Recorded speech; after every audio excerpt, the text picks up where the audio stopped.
Speaking of the Oklahoma Sooners and the quarterback that is no longer their quarterback, he's down with which team? Yes, the Auburn Tigers, the 1-0 Yes. Auburn Tigers. Full credit to Hugh Freeze and company for that win. That was a coaching staff win in game 1 against Baylor, but a darn good one for Auburn. And Zac Blackerby of Locked On Auburn is here because I want to ask you about Jackson Arnold. I had a very clear and decisive take. Auburn fans weren't happy with me, which is just standard operating procedure at this point. You're because wrong. You're wrong. You picked Baylor. You were wrong. Yeah, no, I definitely picked Baylor to win that game. I'm not trying to rewrite history on that front. Sure. But coming out of the game, my take was that's a great game by Hugh Freeze. That's a great job by what they've done in the offseason, putting that on the field because they dominated in the trenches. My goodness, that offensive line was really good. The defensive line was disruptive. Secondary got beat at times, but made plays when it really mattered.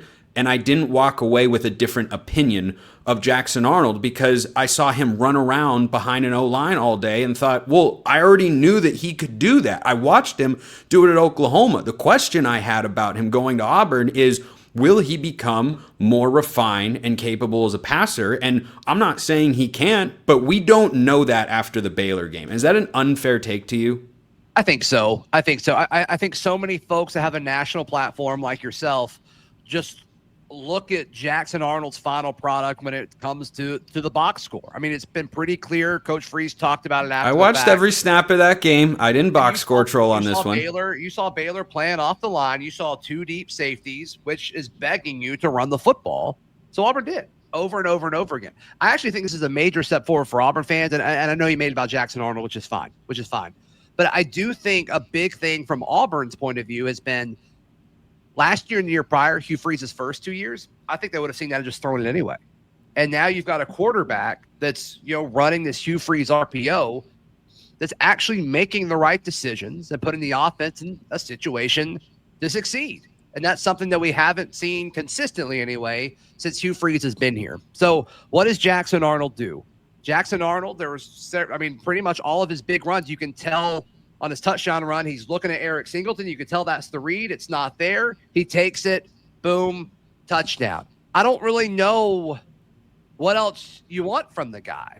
He consistently made the right read over and over and over again, took care of the football, which is a major question about him going into the season. That was a thing throughout fall camp. And he goes on. He leads the SEC in rushing, and he wins SEC Offensive Player of the Week. I don't get, no matter what he does, national media is going to point at him saying, no, it's not good enough. It's very strange. It's like you guys all had a meeting together, and it's like, hey, I know Jackson got SEC Player of the Week, and how'd you hear about our club? But let's keep not giving him credit. I think it'd be hilarious. It's odd, Spencer. It's very hold on. First of all, how did you discover our Discord chat? I mean, good. It's just me and Klatt and Pate and Kirk Herbstreit. It's all of us. It's all of it. We all get together to conspire. I think you deserve every bit of the success that you found, my guy. Well, thank you. I appreciate that. I'm going to push back again on what you just said because nothing about what you just said relates to my initial take.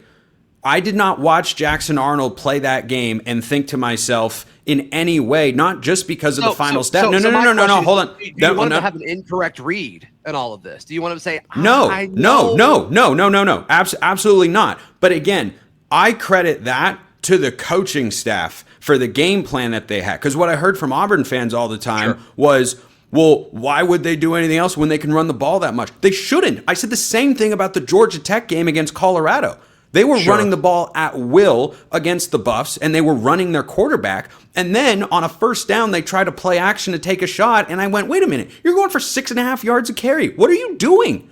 What are you doing? And then Haynes King threw an interception. And it's the same thing with this Auburn win over Baylor. I feel like that's more a credit to the coaching staff. I'm not saying Arnold deserves none of it. I'm just saying the turnover point is a valid one that I probably have not given him enough credit for.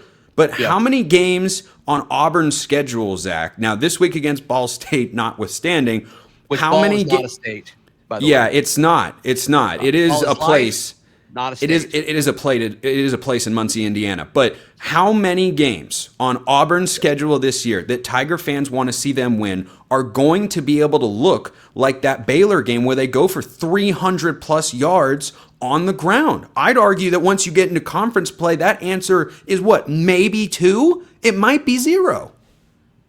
I think he got a shot against Missouri. I think he got a shot against Arkansas. I think he got a shot at that against Kentucky. Probably not Vanderbilt. And then the big ones, Oklahoma, A&M. You're not going for... Maybe. Right. Maybe, actually. Yeah, Maybe Alabama, maybe. Let's not throw that one out the window. That's a long time from now. But, yeah, I mean, the fact of the matter is, like, Hugh Freeze was asked about this at his presser on Monday. Like, okay, you saw Jackson, and, like, you'd seen bits of this before, but now that he's done it in an Auburn jersey, for you, are his legs going to be a larger part of the offense than maybe you anticipated? And he's like, it depends. Like, it's an RPO. Like, if they start putting more guys in the box, like, you're not going to do it. But if they keep playing cover 2 and backing guys up, yeah, that's going to be a thing. And I think you're going to see different defenses defend Auburn differently, because I think some defensive coordinators are concerned or will be concerned about Cam Coleman and Eric Singleton and Malcolm Simmons. We don't have enough data to see how other defensive coaches are going to monitor that. So, well, I think we're going to see more passing, obviously, this weekend against Ball State, but, like, whatever. Purdue beat them 31-0. They threw all over them. They were able to do whatever they wanted. I think that's going to be some of the intention for a few reasons. One, I think a confidence standpoint. You need to get the ball in these receivers. You need to get them going. And also, I just don't want Jackson Arnold getting hit 10 times in the first half. That's just doesn't seem like a good idea. So, but to your point, like, sure, like, if you want to say, okay, Jackson wasn't great, or, like, I didn't learn anything about Jackson as a passer. Like, I didn't say he didn't play a great game that was required. I'm just saying, argument, but I get it. Like, sure. But I do think he was efficient. I think the times where he needed to put a ball up, he was able to do it. And I mean, there was a throw to Malcolm that he didn't catch that I thought was incredible as well. Doesn't show up in the box score, but, like, I just think that's just something we're going to wait and see when it comes down to it. And I mean, we probably won't know anything until they go to Norman, which is going to be awesome, especially if Oklahoma wins and both teams are undefeated and he's going home. Like, that's going to be a week, my guy. Yeah, I mentioned that earlier on today's show, and Brent Venables got to win this week. Like, no excuses. He has to beat Michigan. I'm not making my prediction just yet on that game, but, like, the pressure is there.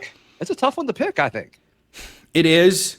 I think that the deck stacks in favor of Oklahoma, but it's not that hard to talk yourself into Michigan finding a way to win that game, because it's probably the best singular team John Mateer has played in his career.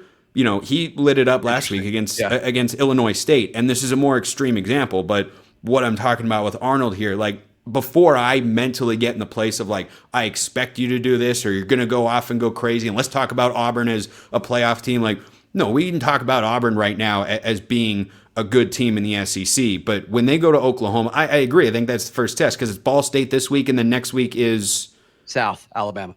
Yeah, like, neither one of those games are going to teach us anything. Those are guarantee games. Okay, fine.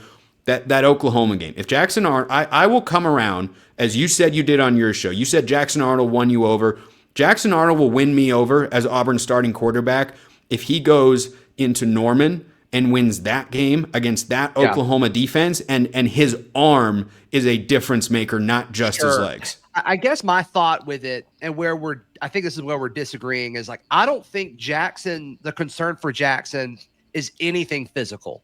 To me, it was all mental, and that comes to, leadership / confidence and then decision-making. And the two things I had the biggest concern with were those two things, and those looked good on Friday night against Baylor. So I think that's you and I's disconnect there.